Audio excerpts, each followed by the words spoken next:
Shalom jemaat terkasih dalam Tuhan Yesus Kristus. Kasih dan penyertaan Tuhan sungguh nyata dalam kondisi apapun ya. Bener banget Kak, apalagi di dalam masa kayak gini kita harus terus meningkatkan interaksi dengan keluarga kita. Sama seperti GKI Sepanjang yang sedang memasuki bulan keluarga. Nah, dalam rangka bulan keluarga, panitia tahunan akan mengadakan beberapa kegiatan yang perlu untuk diperhatikan dan diharapkan jemaat ikut serta dalam kegiatan tersebut. Yang pertama, tanggal 18 Oktober akan diadakan lomba komisi anak dan juga akan diadakan bazar online dengan sistem pre-order. Selanjutnya, pada tanggal 24 Oktober, jam 7 malam akan diadakan persekutuan doa Komisi Pemuda Remaja dengan via Zoom yang akan dilayani oleh Penatua Firmanda Tri Permana dan akan ada pengundian door prize. Pada tanggal 25 Oktober akan diadakan ibadah sekolah minggu dan lomba komisi anak via Zoom. Di tanggal yang sama juga akan ditutup pemesanan pada bazar online. Pada tanggal 31 Oktober, pesanan akan dikirimkan kepada pemesan. Dan di tanggal yang sama, pada jam 7 malam, akan diadakan webinar keluarga GKI Sepanjang dengan tema Intimate Family yang dilayani oleh Pendeta Sandi Nugroho. Juga akan diadakan pengundian door prize. Lalu pada tanggal 1 November jam 5 sore, penutupan bulan keluarga dan pengumuman pemenang lomba komisi anak akan diadakan. Nah, itu tadi rangkaian kegiatan bulan keluarga GKI Sepanjang. Bener banget Kak, dan kayaknya aku juga harus ikut bareng dengan keluargaku. Apalagi di masa-masa kayak gini, kegiatan gereja sangat-sangat terbatas. Iya, benar banget Gavin. Untuk itu, kami mengajak jemaat untuk berpartisipasi dalam rangkaian kegiatan bulan keluarga GKI Sepanjang. Demikian warta lisan hari ini. Salam hangat dari Panitia Tahunan GKI Sepanjang. Tuhan memberkati.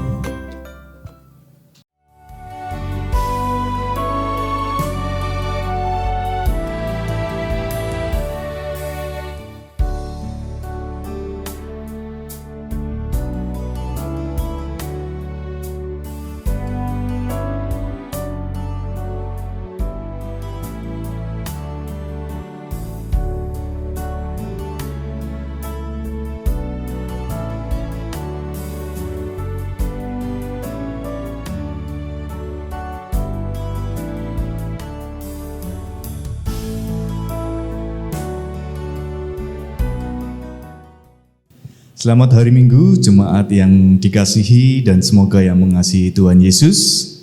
Pada hari ini kita akan bersama-sama beribadah bersama dengan keluarga. Oleh karena itu, mari kita berdiri, kita agungkan kuasa namanya, kita masuki ibadah dengan nyanyian syukur KJ 222A.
Jesus do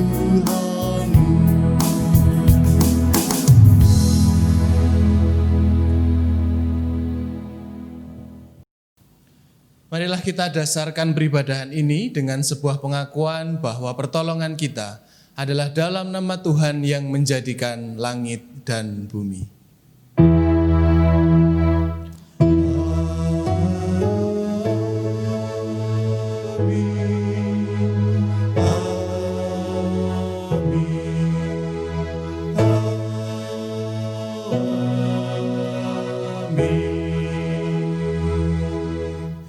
Tuhan beserta saudara sekalian.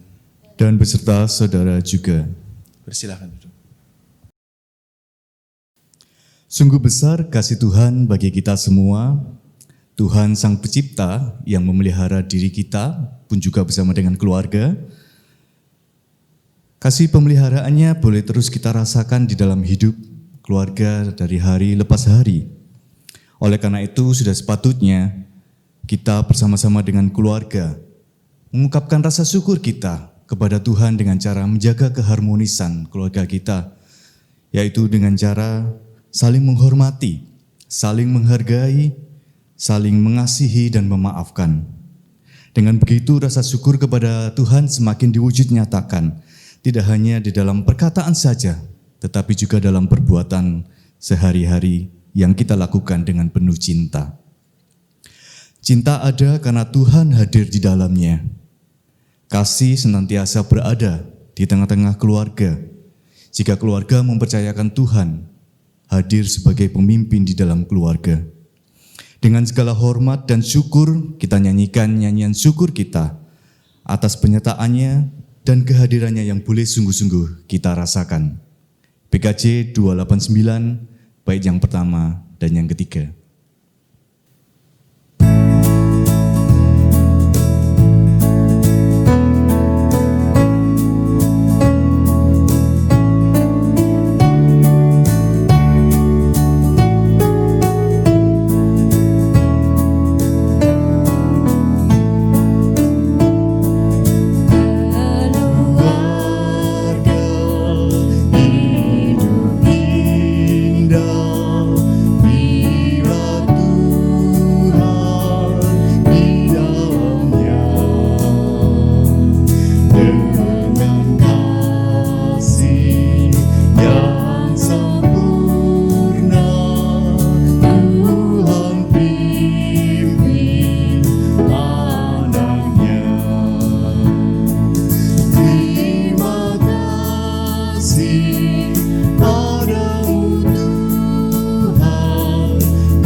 Sebuah keluarga yang penuh dengan kasih dan penuh dengan syukur tidak hanya terjadi begitu saja.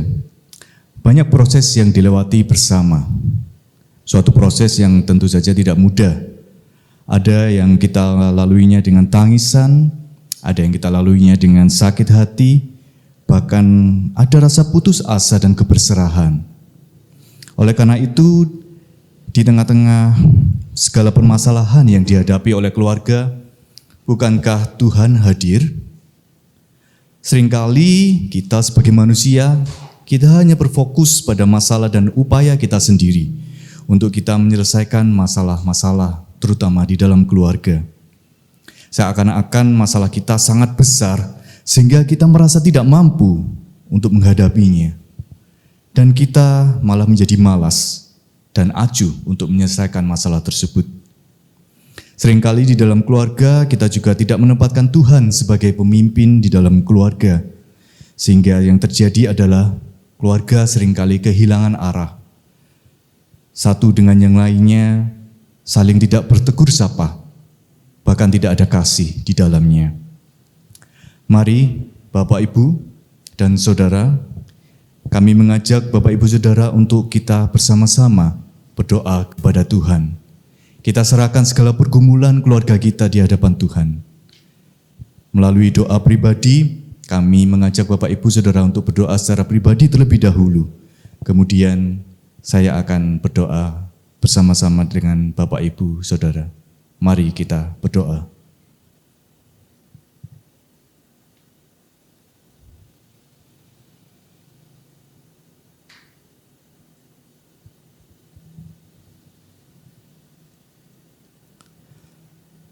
Tuhan, jikalau saat ini keluarga kami sedang mengalami pergumulan, Engkau tahu ya Tuhan apa yang kami sebenarnya inginkan.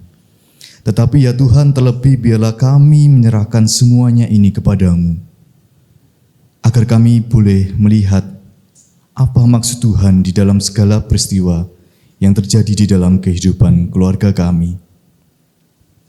Sehingga ketika apa yang kami inginkan tidak terwujud, kami tetap bersyukur bahwa Tuhan mempunyai rencana yang luar biasa di dalam hidup kami. Karena kami percaya bahwa kehendak-Mu yang terbaik bagi kami. Kami bukanlah siapa-siapa ya Tuhan ketika kami berlutut di hadapan-Mu. Tetapi Engkau menjadikan kami berharga. Engkau menjadikan kami keluarga yang begitu berharga, karena Engkau yang membentuk kami, yang memulihkan kami, yang mengangkat kami dari jurang dosa. Ampuni kami ya Tuhan, jikalau pikiran kami, nafsu kami, menguasai hidup kami dan keluarga kami. Ampuni jika kami tidak menempatkan Engkau sebagai pemimpin keluarga kami. Dan ampunilah kami ya Tuhan, jika kami masih melekat pada hal-hal yang di luar kehendak-Mu. Tuhan, ampunilah kami. Tolonglah kami yang lemah ini. Jamalah kami. Kuatkanlah kami. Kami berdoa di dalam nama Tuhan Yesus Kristus. Amin.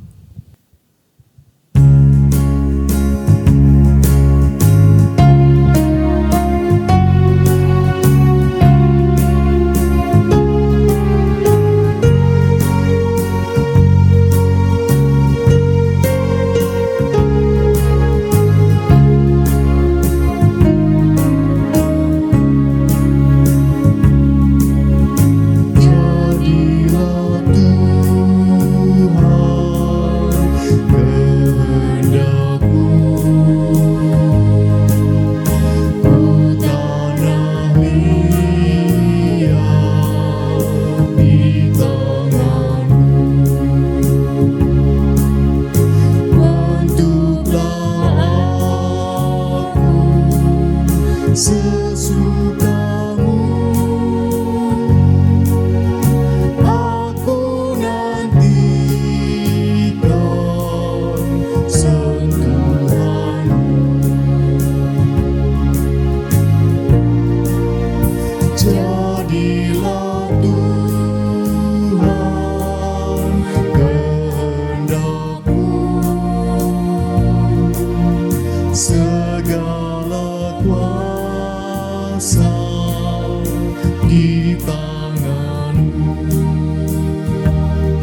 Marilah kita terima berita anugerah dari Tuhan dengan berdiri.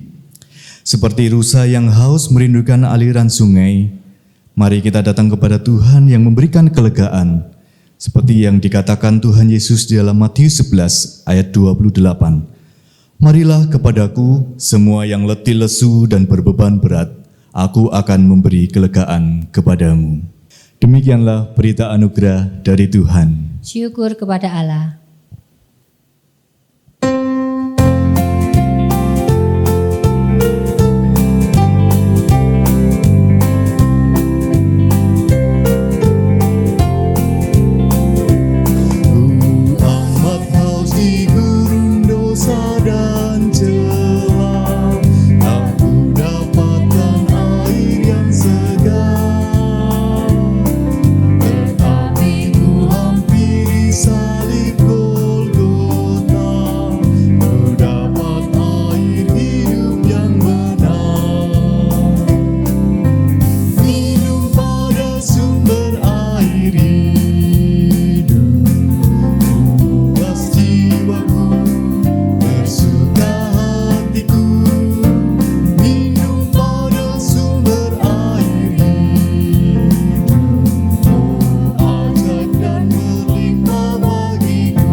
Tiba saatnya bagi setiap kita untuk mendengarkan firman Tuhan. Oleh sebab itu marilah kita berdoa, kita mohon tuntunannya. Ya Kristus Yesus Tuhan dan sahabat kami mengucap syukur apabila saat ini kami boleh kembali beribadah kepadamu. Kami boleh memuji namamu, kami boleh mengaku dosa, kami boleh mendapatkan berita anugerah, berita pengampunan yang datang dari namamu. Dan pada saat ini kami hendak bersama-sama mengkhususkan hati kami untuk boleh menerima kebenaran sabdamu. Biarkanlah Engkau yang berfirman kepada kami ya Yesus, dan ya Roh Kudus Engkau yang boleh menuntun menyertai setiap kami. Dan biarlah kami boleh membuka hati, pikiran, dan juga sanubari kami untuk menerima sabdamu ya Allah. Di dalam Kristus Yesus kami berdoa. Amin. Bacaan terambil dari Matius 22 ayat 15 sampai 22. Kemudian pergilah orang-orang Farisi, mereka berunding bagaimana mereka dapat menjerat Yesus dengan suatu pertanyaan. Mereka menyuruh murid mereka bersama orang-orang Herodian bertanya kepadanya, "Guru, kami tahu engkau adalah seorang yang jujur dan dengan jujur mengajar jalan Allah, dan engkau tidak takut kepada siapapun juga, sebab engkau tidak mencari muka. Katakanlah kepada kami pendapatmu, apakah diperbolehkan membayar pajak kepada Kaisar atau tidak?" Tetapi Yesus mengetahui kejahatan hati mereka itu, lalu berkata, "Mengapa kamu mencobai aku, hai orang-orang munafik? Tunjukkanlah kepadaku mata uang untuk pajak itu." Mereka membawa 1 dinar kepadanya. Maka ia bertanya kepada mereka, "Gambar dan tulisan siapakah ini?" Jawab mereka, "Gambar dan tulisan Kaisar." Lalu kata Yesus kepada mereka, "Berikanlah kepada kaisar, apa yang wajib kamu berikan kepada kaisar, dan kepada Allah apa yang wajib kamu berikan kepada Allah. Pendengar itu heranlah mereka dan meninggalkan Yesus pergi. Demikianlah Injil Yesus Kristus. Berbahagialah setiap orang yang membacanya, mendengarnya, pun lebih lagi melakukannya dalam kehidupan hari lepas hari. Haleluya.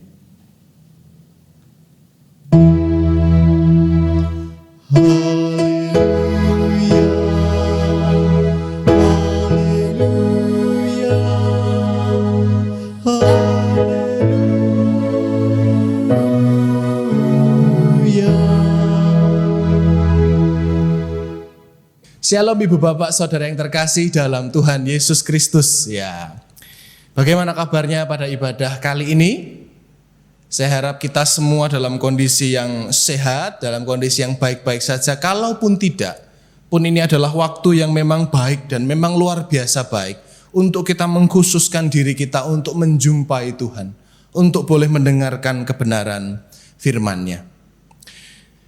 Jemaat yang terkasih, beberapa waktu yang lalu, beberapa hari yang lalu Indonesia digegerkan di banyak wilayah, terkhusus di wilayah kota-kota besar, baik itu di Jakarta, di Surabaya, yakni terjadi demo yang besar-besaran, bahkan sampai terjadi kekerasan ataupun mungkin tindakan-tindakan yang tidak semestinya, yakni Undang-Undang Cipta Kerja, yang sangat menuai pro dan kontra, yang akhirnya membuat banyak pihak itu setuju ataupun tidak setuju, ataupun yang tidak tahu sama sekali atau yang merasa tahu sekali begitu ya, akhirnya saling berbenturan, dan itu semua menimbulkan adanya konflik kekuasaan, yang sini merasa bisa menuntut, yang sini bisa meregulasi dan yang lain-lain. Ketika sebuah kepentingan ataupun kekuasaan itu saling terbentur satu dengan yang lain, maka yang terjadi adalah perpecahan. Dari sebuah konflik terjadi sesuatu yang memang tidak diinginkan, dan itulah yang terjadi di Indonesia, dan riak-riaknya pun juga sampai detik ini masih terasa begitu. Karena pembahasan demi pembahasan belum usai. Ketika kita berbicara tentang kekuasaan itu sendiri, kita akan merenungkan firman Tuhan, yakni mengelola kekuasaan dalam keluarga. Ketika kita berbicara tentang kekuasaan kemudian keluarga, mungkin sebagian besar dari kita akan berpikir, wah ini berbicara tentang ayah, bapak, papa, atau suami. Kenapa? Karena kita hidup di lingkup Indonesia ataupun timur begitu ya, yang sangat akrab dengan budaya patriarki, bahwa laki-laki, suami, ayah itu siap ataupun punya wewenang untuk menentukan sesuatu dan yang paling berkuasa di rumah. Ya, itu yang biasa dihidupi oleh orang-orang Indonesia atau orang-orang timur pada umumnya. Akan tetapi apakah firman Tuhan akan berkata demikian? Kita akan melihat ke dalam teks Injil kita. Nah, teks Injil Minggu ini sangat menarik. Seperti dalam gambar, teks Minggu ini berbicara tentang koin ataupun uang gitu ya. Kan kalau ngomong duit itu biasanya ya manis, tapi juga ada ruwet-ruwetnya juga gitu. Ya manis ya pahit, tapi juga membingungkan. Pada saat itu Yesus sedang ada di depan banyak orang, lalu kemudian ada pihak yang tidak suka pada Yesus, ya jelas ya. Ada yang suka, ada yang tidak suka. Nah, yang tidak suka pada saat ini adalah orang-orang Farisi dalam Matius 22 ayat yang ke-15. Dikatakan dalam ayat yang ke-15, kemudian pergilah orang-orang Farisi, mereka berunding bagaimana mereka dapat menjerat Yesus dengan suatu pertanyaan. Nah, niatnya itu menjerat, menjebak dengan sebuah pertanyaan.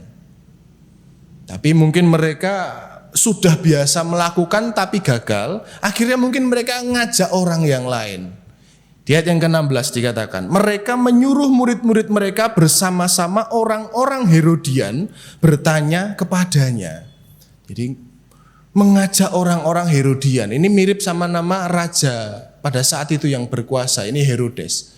Herodes, karena Herodian adalah orang-orang Yahudi yang membela Herodes gitu. Jadi yang pro penjajah. Di ayat yang ke-17, katakanlah kepada kami, apa pendapatmu? Mereka bertanya kepada Yesus, apakah diperbolehkan membayar pajak kepada kaisar atau tidak? Ini pertanyaan yang sebenarnya sangat mudah dijawab. Pertanyaannya boleh atau tidak, berarti jawabannya kan yes no question. Ya atau tidak, boleh atau tidak. Akan tetapi Bapak Ibu, kedua jawaban ini mengandung racun yang sama-sama berbahaya. Nah itulah kenapa dalam kondisi ini saya menggambarkan apapun jawaban Yesus pada akhirnya boleh atau tidak boleh, itu bisa dikatakan seperti makan buah simalakama. Ada yang pernah tahu buah simalakama itu apa? Ternyata ketika saya membaca, buah simalakama itu adalah buah yang sering kita jumpai, yakni buah mahkota dewa atau makuto dewo. Buah yang kalau dimakan pahit, tapi kalau tidak dimakan untuk orang yang sedang sakit, ya nggak sembuh-sembuh gitu. Dimakan nggak enak, tapi kalau nggak dimakan nggak sembuh. Gitu. Jadi buah simalakama maju kena, mundur juga kena. Yesus menjawab, ya kalau misalkan Yesus menjawab, oh boleh membayar pajak kepada kaisar. Berarti Yesus adalah pro penjajah, berarti adalah musuh Yahudi, berarti dia harus dimusuhi secara agama. Kenapa? Karena pro kepada kaisar. Akan tetapi ketika Yesus menjawab tidak boleh ya, oh nggak boleh, kita nggak boleh bayar pajak kepada kaisar.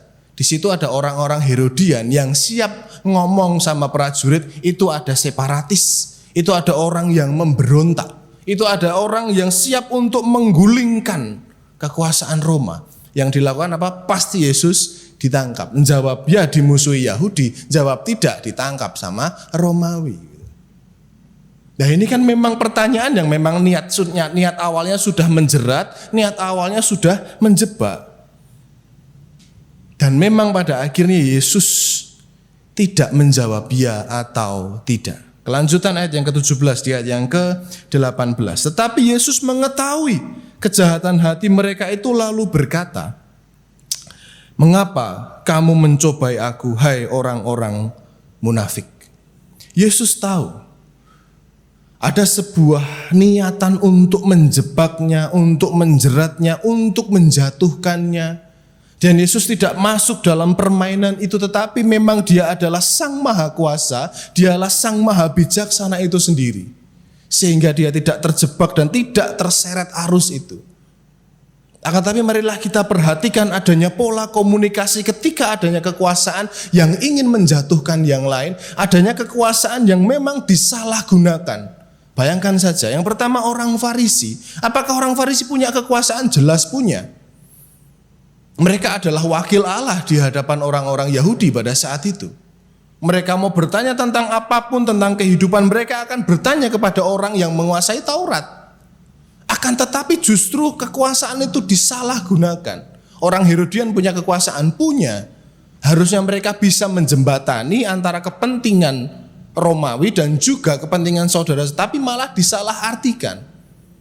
Mereka bersiap untuk menjatuhkan sosok yang pada saat itu sedang naik daun, yakni Yesus. Penyalahgunaan kekuasaan. Sebenarnya kalau kita berbicara kekuasaan, itu konotasinya itu mungkin sudah terlalu negatif. Padahal kalau kita buka Kamus Besar Bahasa Indonesia, ngomong kuasa itu ngomong tentang kemampuan, ngomong tentang kewenangan, ngomong tentang tanggung jawab. Dan sebenarnya setiap orang itu punya tanggung jawab, punya kuasa. Paling tidak apa? Atas lidahnya sendiri. Jadi tadi kan begitu, orang Farisi punya kuasa untuk menjatuhkan, orang Herodian juga punya kuasa untuk menjatuhkan dengan lidah mereka, dengan pertanyaan mereka. Pun setiap kita, dan kalau kita kaitkan katanya tadi mengelola kekuasaan, setiap anggota keluarga itu punya kuasa untuk melakukan sesuatu dengan lidahnya sendiri. Misalkan saja ada seorang anak yang sedang tertunduk lesu lalu kemudian ditanya, kenapa? Aku matematika dapat 4. Ada pilihan untuk menjawab pernyataan si anak itu. Ayo kita menjawab apa Bapak Ibu? Bayangkan kalau ada anak yang ngomong, aku matematika dapat 4. Dibentak, dimaki, dipukul, atau ya nggak apa-apa besok belajar lagi, atau tuntutan ya harus dapat 9 matematika kok 4. Ada banyak opsi yang bisa dikeluarkan lidah kita, tapi ternyata itu punya kuasa yang sangat besar. Ada suami yang pulang kerja gitu, kemudian misalkan saja berkata, ternyata aku di PHK. Sebagai istri apa yang kita ucapkan?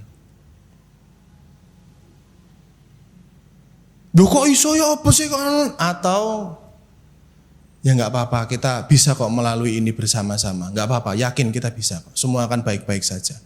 Ada banyak opsi. Tapi tinggal bagaimana kita mengolah lidah kita, yakni kekuasaan kita, dan mengolahnya secara proporsional sehingga itu bisa menimbulkan potensi yang memang baik ataupun justru malah menimbulkan yang sangat destruktif, yang sangat menghancurkan sekali. Saya menyediakan satu gambar ini. Ya, ini ada anak kecil yang menjatuhkan perkakas, ya ini piring yang bagus gitu ya. Kalau kita melihatnya gitu, mau diapain bocah ini? Dia udah nangis duluan. Mau digendong ataupun mau dimarahi atau bocah kok nakal, kalau di sini arek ya. Warek kok nakale pol gitu. Dibentak-bentak. Atau malah dipukul. Saya pernah kok dapat cerita seorang anak tuh dipukul karena menjatuhkan gelas, anak kecil sama gelas jatuh, gelasnya dipukul.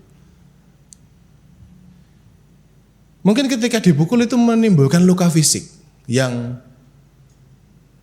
ya 2-3 hari selesai. Tapi ketika dibentak atau mungkin dimaki atau mungkin dengan nada yang sangat tinggi, luka batinnya itu berapa hari Bapak Ibu? 10 hari, 20 hari, 365 hari, atau 2 tahun, atau 3 tahun, atau puluhan tahun, atau belasan tahun. Jangan salah. Orang-orang seperti kita ini manusia itu selalu mengingat tindakan yang dilakukan oleh orang tua itu puluhan tahun yang lalu. Dan sekali lagi, terkhusus orang tua itu punya porsi yang sangat besar untuk mengeluarkan sesuatu dari mulutnya, yakni dengan lidahnya. Dan apakah akan menggunakan kuasanya untuk hal yang demikian? Amsal 18 ayat 21 dikatakan, hidup dan mati dikuasai lidah. Siapa suka menggemakannya akan memakan buahnya. Amsal yang bijak sudah mengingatkan kepada setiap kita, hati-hati. Kekuasaan itu ada dan harus dikelola dengan baik. Jangan sampai Yesus datang di hadapan kita dan mengatakan, hai kamu orang-orang munafik. Sudah tahu mana yang baik, mana yang salah, tapi tetap saja melakukan hal yang demikian. Kemudian yang kedua, di ayat yang ke-21, ini pertanyaan Yesus yang sangat menarik. Dari ayat yang ke-20 saya bacakan. Maka ia bertanya kepada mereka, gambar dan tulisan siapakah ini? Yesus sambil memegang itu. Jawab mereka, gambar dan tulisan Kaisar. Lalu kata Yesus kepada mereka, berikanlah kepada Kaisar apa yang wajib kamu berikan kepada Kaisar, dan kepada Allah apa yang wajib kamu berikan kepada Allah. Yesus tidak menjawab boleh atau tidak boleh, tapi kalau yang gambarnya Kaisar, kasih no Kaisar, yang gambarnya Allah, kasih kepada Allah. Ini bukan hanya politik cari aman ya, akan tetapi ini adalah gaya diplomasi. Dan ini adalah kalau pada saat itu teknik seperti ini dinamakan retorika. Itu dimulai oleh Aristoteles 300 tahun sebelum Yesus hidup. Gaya untuk berdiplomasi. Yang gambare Kaisar kasih ke Kaisar, yang gambare Allah kasih ke Allah. Lah pertanyaannya kan gampang. Kalau koinnya gambar Kaisar kasih Kaisar, lah sekarang yang gambarnya Allah yang mana? Nah itu kan bingung. Akan tetapi ketika Yesus menjawab itu di hadapan orang-orang Yahudi, itu langsung celing begitu seakan-akan. Oh begini ya kira-kira. Kalau kita mungkin apa maksudnya? Tapi kalau untuk orang-orang Yahudi itu hal yang sangat-sangat akrab di telinga mereka, sangat-sangat akrab di kehidupan mereka. Kenapa? Karena memang siapa yang diciptakan menurut gambar dan rupa Allah, yakni adalah manusia itu sendiri. Jadi ketika Yesus ngomong berikanlah kepada Allah apa yang wajib kamu berikan pada Allah, sing gambare Allah tadi, mereka langsung gitu. Mereka tidak lagi menyamakan koin untuk Kaisar dan persembahan diri kepada Allah. Dan ini mengingatkan kepada kita bahwasanya setiap kita ini semua adalah gambar Allah yang harus kembali diberikan kepada Allah. Bukan sebagai pajak, bukan sebagai sesuatu yang terpaksa, tetapi sebagai sebuah pengucapan syukur. Dan kita adalah keluarga Kristiani yang memang dari awalnya sudah dibentuk dari janji di hadapan Allah dan jemaatnya. Oleh sebab itu seluruh kehidupan keluarga haruslah mencerminkan gambar dan rupa Allah yang siap dipersembahkan kepada Allah. Pertanyaannya, apakah memang kita siap mempersembahkan keluarga kita kepada Allah? Apakah kita saling mencinta satu dengan yang lain? Apakah kita saling peduli satu dengan yang lain? Bagaimana merawatnya itu sudah saya bahas 2 minggu yang lalu. Tetapi perkaranya apakah memang kita mau melakukannya itu atau tidak? Apakah kita mau saling mencinta atau tidak satu dengan yang lain? Mungkin yang nonton Resapi GKI Klasis Bojonegoro sudah mendengar ataupun menyaksikan apa yang saya bawakan, layankan di sana. Nah, tapi begini, ada sebuah kisah yang sangat menarik. Kisah yang menarik tapi ya tragis sih. Saya dapat ini hari Kamis, hari Kamis. Judul beritanya adalah anak ini dibunuh karena berusaha selamatkan ibunya dari pemerkosa. Namanya Rangga. Jadi ceritanya hiduplah suami istri dan 1 anak. Suaminya ini sedang pergi ke laut untuk mencari ikan. Lalu kemudian si istri ini ada di rumah bersama dengan anaknya. Lalu tiba-tiba datanglah seorang yang memang tidak diundang. Orang yang ya begitulah. Kemudian datang hendak memperkosa si ibu. Si ibu ini kemudian berteriak pada anaknya, Rangga lari gitu kira-kira. Tapi ternyata Rangga tidak mau lari tapi justru melindungi ibunya dari niat buruk laki-laki ini. Akhirnya si Rangga ini ditebas lehernya ceritanya. Dengan sangat tragis akhirnya meninggal di tempat. Ada sebuah penolakan dari Rangga untuk lari, untuk menyelamatkan diri sendiri, untuk simbol dari untuk hidup dalam zona nyamannya. Tetapi dia lebih memilih untuk melindungi ibunya. Dia anak kecil yang tanpa peduli teori apapun itu tentang mencintai keluarga. Dia tak perlu quote-quote yang indah dari Instagram, tapi dia memberikan yang terbaik untuk ibunya, membaktikan, mendarmakan dirinya untuk ibunya. Dan dia tidak lari dan dia akhirnya pun harus meninggal. Kalau kita berbicara tentang keluarga, tentang cinta itu sebenarnya nggak perlu banyak teori. Cukup ada, duduk bersama mereka. Kalau nangis, nangislah bersama. Kalau ada sedang rekoso, sedang hancur, hancurlah bersama. Dan tertawa, tertawalah bersama. Cinta dalam keluarga itu tidak seharusnya kebanyakan teori. Tapi praktikanlah setiap hari. Dan percayalah setiap kita punya kuasa untuk melakukan itu. Kalau kita mengolahnya dengan baik dan kita percaya bahwa Tuhan menganugerahkan cinta yang harus kita rawat setiap hari. Selamat merawat cinta bersama dengan keluarga. Tuhan memberkati kita. Amin. Marilah kita mengambil saat teduh sejenak.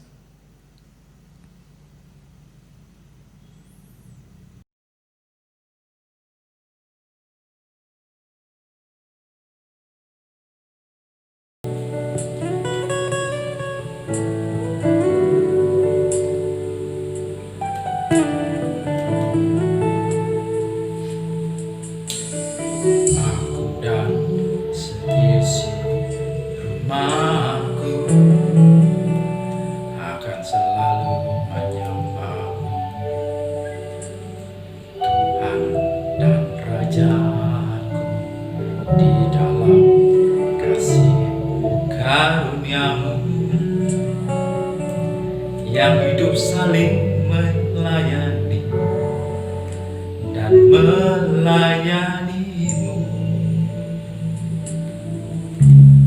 Aku dan seisi rumahku akan selalu menyembahmu, Yesus dan Rajaku, di dalam kasih karuniamu. Yang hidup saling melayani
Semoga berkah kehidupan tercurah selalu.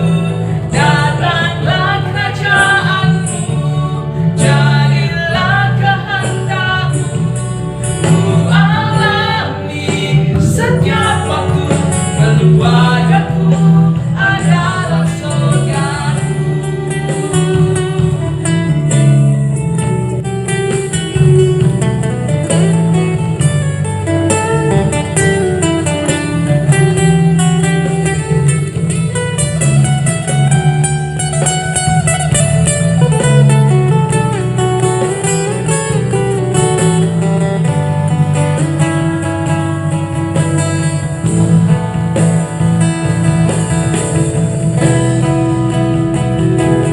Bila Tuhan menjadi kepala rumah ini, maka berkat kehidupan tercurah selalu. Datanglah kerajaanmu, jadilah kehendakmu. Ku alami setiap waktu, keluargaku adalah surgamu. Kepala rumah ini ku alami setiap waktu, keluargaku adalah surgamu. Ku alami setiap waktu, keluargaku adalah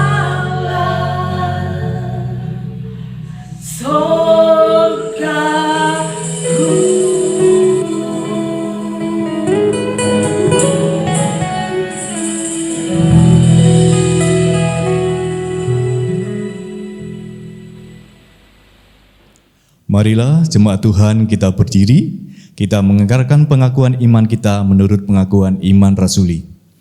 Aku percaya kepada Allah, Bapa yang Maha Kuasa, Khalik langit dan bumi, dan kepada Yesus Kristus, anaknya yang tunggal Tuhan kita, yang dikandung dari Roh Kudus, lahir dari anak darah Maria, yang menderita sengsara di bawah pemerintahan Pontius Pilatus, disalibkan, mati dan dikuburkan, dulu menderita kerajaan maut. Pada hari yang ketiga, bangkit pula dari antara orang mati, naik surga, duduk di sebelah kanan Allah, Bapa yang Maha Kuasa. Dan dari sana ia akan datang untuk menghakimi orang yang hidup dan yang mati. Aku percaya kepada Roh Kudus, gereja yang kudus dan am, persekutuan orang kudus, pengampunan dosa, kebangkitan orang mati, dan hidup yang kekal. Marilah kita bersama-sama naikkan syafaat kita. Mari kita berdoa. Terima kasih ya Tuhan, ketika kami boleh beribadah bersama, kami boleh mendengarkan firman Tuhan yang mengingatkan tentang kami semua punya kuasa untuk melakukan sesuatu. Terkhusus untuk memperlakukan orang lain dalam keluarga kami. Oleh sebab itu ajar kami untuk mengelola itu dengan bijak ya Tuhan, supaya apapun yang keluar dari kehidupan kami, dari bibir dan mulut kami, dari lidah kami, itu semua adalah ucapan-ucapan berkat, apresiasi, sanjungan, kata-kata penuh cinta, kehangatan, bukan sesuatu yang menghancurkan atau yang menimbulkan luka. Bahwa kami bisa melakukan itu semua. Kami tahu mana yang baik dan yang buruk. Akan tapi ketika mungkin kami dilanda kemarahan ataupun ego kami sedang memuncak, ya Roh Kudus lembutkanlah hati kami. Dan ajar kami sebagai keluarga untuk saling peduli dan terus mencinta satu dengan yang lain. Untuk tidak terlalu kebanyakan teori dalam mengasihi, akan tetapi semakin berani belajar untuk mempraktikannya hari demi hari. Kami percaya dalam kehidupan kami yang pada saat ini masih terbatas karena pandemi, kami tetap mampu berkarya karena kami semakin punya banyak waktu bersama dengan keluarga. Ajar kami untuk merasakan berkat di tengah-tengah pandemi ini. Ajar kami mampu merasakan anugerah di tengah-tengah sesuatu yang membuat kami terhimpit.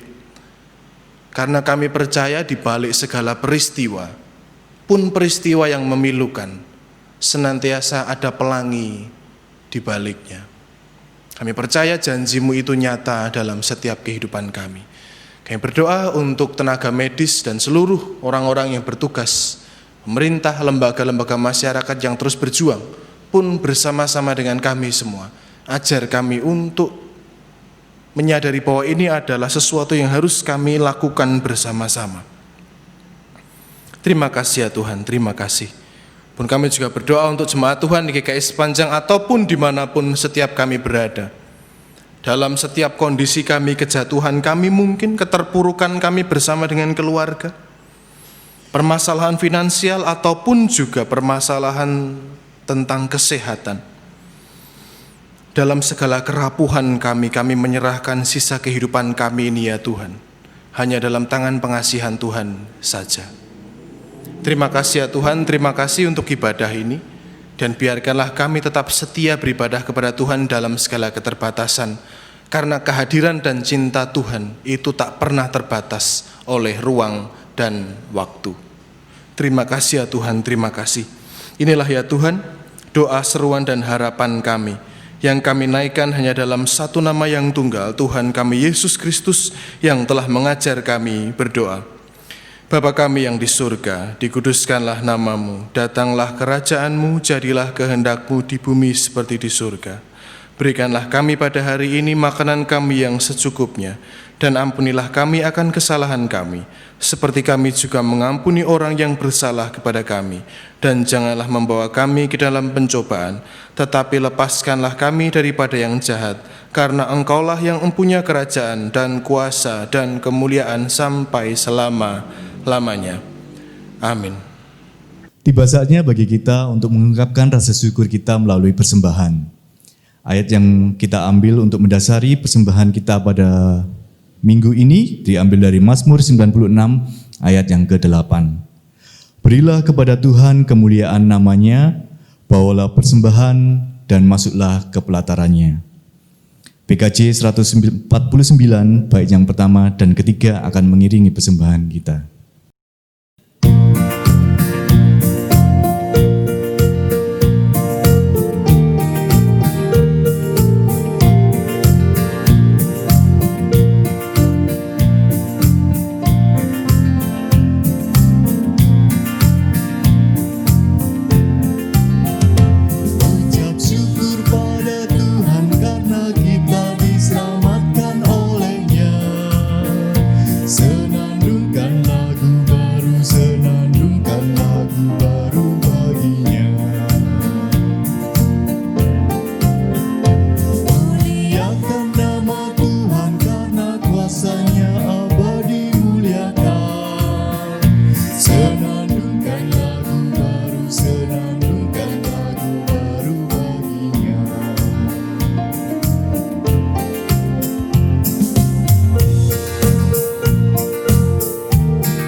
Mari kita bawa persembahan kita ke dalam doa. Puji syukur kepadamu ya Tuhan, pada hari ini kami telah mempersembahkan persembahan kami. Terimalah ya Tuhan sebagai rasa ungkapan syukur kami, dan ajarilah kami untuk kami boleh mempersembahkan tubuh dan jiwa kami sebagai persembahan yang kudus di hadapan-Mu. Kami berdoa di dalam nama Tuhan Yesus Kristus. Amin. Mari kita menjadi keluarga yang senantiasa diberkati Tuhan dan menjadi berkat bagi orang lain. Kita siap diutus untuk menjadi keluarga yang bersaksi bagi nama-Nya.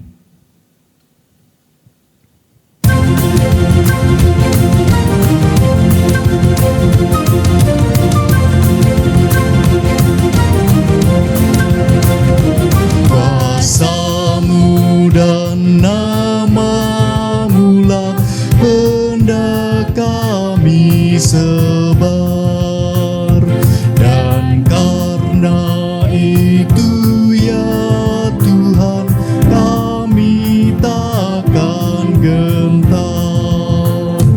Bagaikan padi segenggam, mestilah busuk dipendam, supaya tumbuh dan segar di panas surya memekar. Berbuahlah, tuaian pun besar. Teladan sudah Kau beri demi derita-Mu, dan melalui salib-Mu Kau terima kuasa-Mu. Bagian kami tak lebih seperti segenggam benih melintas kubur yang gelap, agar kelak kan menetap bersama-Mu di Firdaus gemerlap.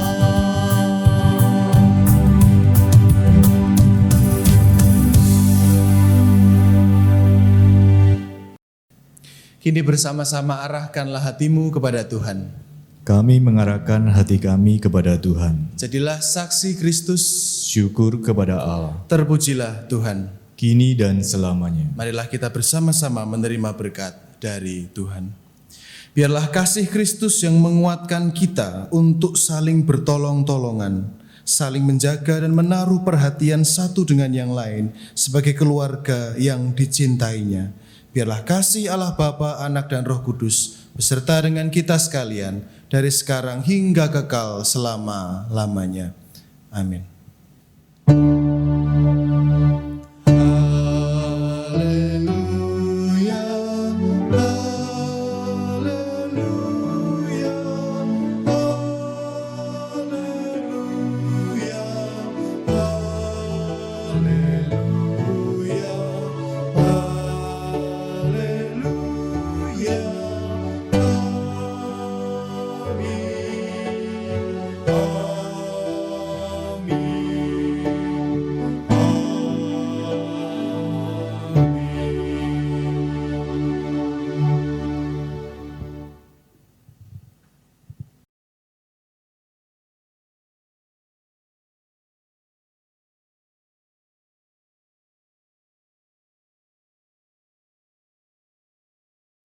Ibadah kita telah selesai. Selamat hari Minggu, selamat beraktivitas bersama dengan keluarga. Tuhan Yesus senantiasa memberkati.